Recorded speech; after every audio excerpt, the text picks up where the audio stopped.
Monsoon break o yung pansamantalang paghina ng hanging amihan.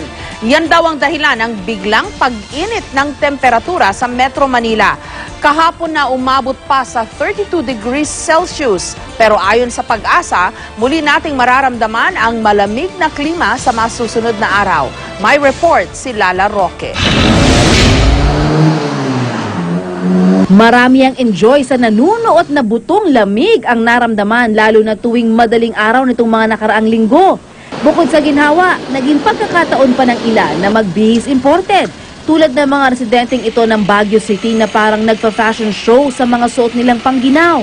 Pero kahapon biglang naglaho ang malamig na simoy ng hanging amihan. Nang maging maalinsangan kaya may mga nagtatanong, napaaga ba ang summer? Sa datos nga ng Pag-asa, umakyat sa 32 degrees Celsius ang pinakamataas na temperatura sa Metro Manila kahapon. Paliwanag ng Pag-asa, bunsod daw ito ng monsoon break. Ibig sabihin, humina ang hanging amihan. Nitong mga nakalipas na linggo, which nung January, ay talaga nakaramdam tayo ng malamig na temperature dito sa Metro Manila. Kasi ang hangin nun ay galing dito sa may area ng Siberia, which yun yung source ng northeast monsoon o amihan. Pero ngayon kasi humina na at tuluyan na wala na yung amihan.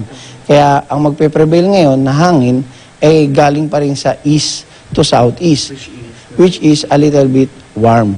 At dahil biglang init kahapon, may mga tila uminit ang ulo. Mainit naman, masakit sa ulo. Hindi makatulog. Oo, mas maganda yung medyo malamig, parang nasa Baguio tayo. Pero para sa ilan, gaya ng tinderang si Nora Lorenzo, mas mabuti na rin daw uminit ang panahon. Naranasan ko nga yung talagang ginaginawa ko, pati likod, pati yan. Nataw-tuwad nga ako sa lamig. Pero may good news para sa mga namimiss ang malamig na simoy ng hangin.